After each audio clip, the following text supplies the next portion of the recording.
कहानी का शीर्षक है चालाक शेर, लालची लोमड़ी और मूर्ख ऊंट। जंगल का राजा शेर अपने साथियों के साथ बैठकर कुछ बातें कर रहा था। उसके साथी बड़े ही धूर्त और चालाक थे, पर अपने राजा के प्रति ईमानदार भी थे।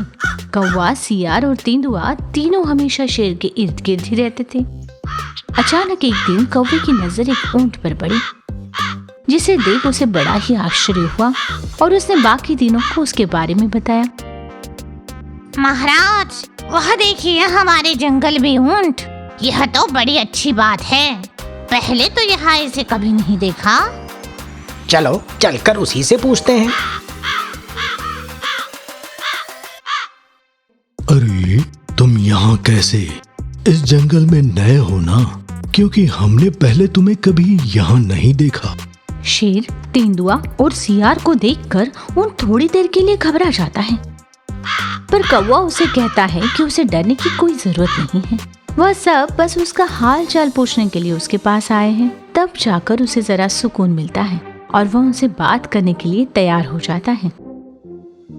वह मैं अपने झुंड के साथ यहाँ से गुजर रहा था, पर मैं उनसे दूर हो गया हूँ और मैं अभी इसी जंगल में खो गया हूँ। मुझे वापस जाने का रास्ता भी नहीं पता। मुझे तो कुछ समझ में नहीं आ रहा है, क्या करूँ, कहाँ जाऊँ? कोई बात नहीं, हमारे साथ रह सकते हो। मैं तुमसे वादा करता हूँ, इस जंगल में तुम्हें कोई भी नुकसान नहीं पहुँचा सकेगा। शेर की बात सुनकर ऊंट को अच्छा लगता है और वह उनके साथ रहने के लिए राजी हो जाता है। अब शेर के दल में ऊंट भी शामिल हो गया था। वह हमेशा साथ साथ रहते, खाते, पीते और मजे करते। पर एक दिन अचानक हाथी के साथ हुई हाथापाई में शेर बुरी तरह से जख्मी हो गया और वह शिकार करने के काबिल ही नहीं रहा, जिस वजह से उसे भूखा रहना पड़ रहा था। तेंदुआ और सियार, वो दोनों भी शेर की की हुई शिकार पर ही जिंदा रहते थे। इस वजह से वह भी भूखे रहने लगे। अब उन्हें समझ में नहीं आ रहा था कि करे तो क्या करे। मैं तो कहता हूँ उस ऊंट को ही खा जाते हैं। इतना बड़ा ऊंट है, बहुत दिनों तक चलेगा और तब तक महाराज भी ठीक हो जाएंगे। पर महाराज मानेंगे क्या? मुझे नहीं लगता। उन्होंने तो उससे वादा किया है कि उसको सुरक्षित रखेंगे। थोड़ा दिमाग लगाओ दोस्तों, फिर महाराज भी मानेंगे और तुम सब उस ऊंट को खा भी पाओगे। मेरे पास एक योजना है, बस जैसा जैसा मैं कहता हूँ वैसा वैसा करो। चलो मेरे साथ महाराज के पास। तीनों शेर के पास पहुंच जाते हैं और शेर के सामने ऊंट को खाने का प्रस्ताव रखते हैं। शेर तो पहले उन पर गुस्सा हो जाता है और उन्हें साफ मना कर देता है कि जिसे उसने खुद सुरक्षा प्रदान की है उसे वह कभी नहीं खाएगा। पर वह तीनों बड़ी ही चालाकी से शेर के सामने अपनी बात रखते हैं। वह कहते हैं कि अगर ऊंट खुद चलकर उसका भोजन बनने के लिए तैयार हो तब तो वो उसे जरूर खा सकते हैं। पर ऊंट ऐसा क्यों करेगा? वह खुद चलकर मेरे सामने क्यों आएगा? हर किसी को अपनी जान प्यारी होती है। वह सब आप हम पर छोड़ दीजिए, बस हम जैसा कहते हैं वैसा कीजिए, फिर देखिएगा वह खुद चलकर आपके सामने खुद की बलि देगा। हाँ, पर आप बिल्कुल भी देरी मत करना, उसके सामने आते ही उस पर झपट पड़ना। कौवे की योजना के मुताबिक शेर उन चारों को अपने सामने बुलाता है और उनसे कहता है कि अब वह कुछ ही दिनों का मेहमान है। चोट लगने के कारण वह ना शिकार कर पा रहा है, ना कुछ खा पा रहा है, जिसकी वजह से वो भूख के मारे जल्दी ही मर जाएगा। वो बड़ा भावुक होकर उन सबको अपने अपने रास्ते जाने के लिए कह देता है, जिसे सुन सियार, तेंदुआ और कौवा भी रोने का नाटक करने लगते हैं। नहीं नहीं महाराज, हम आपको ऐसे मरने नहीं दे सकते। इस जंगल को आपकी जरूरत है। अगर आप ही नहीं रहे तो इस जंगल का क्या होगा? आप एक काम कीजिए, आप मुझे खा जाइए।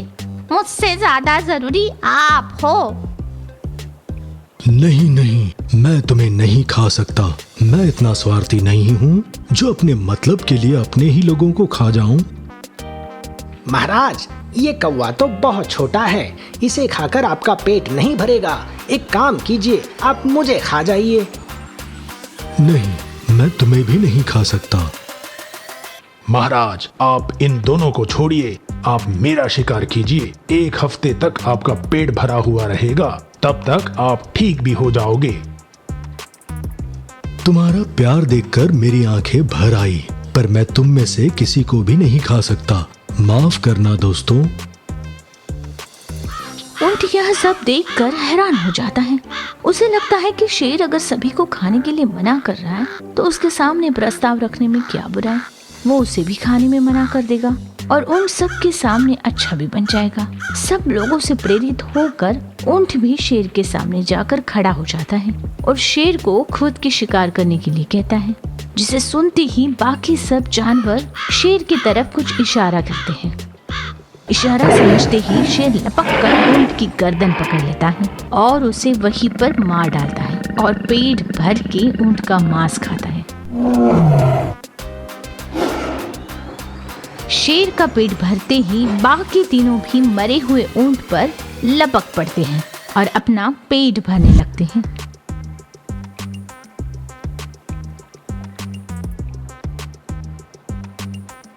देखा महाराज, हमने कहा था ना, वह खुद सामने चलकर आपके सामने खुद को खाने का प्रस्ताव रखेगा।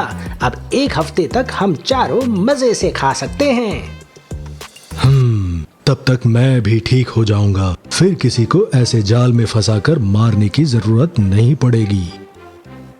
बेचारा ऊंट खुद को सुरक्षित रखने के लिए शेर की पनाह में आया था, पर शेर के धूर्त साथियों की वजह से वह उन सब का शिकार बन गया। इस कहानी से हमें यही सीख मिलती है कि धूर्त लोगों से हमेशा दूरी बनाए रखनी चाहिए, जो खुद के मतलब के लिए किसी भी हद तक जा सकते हैं।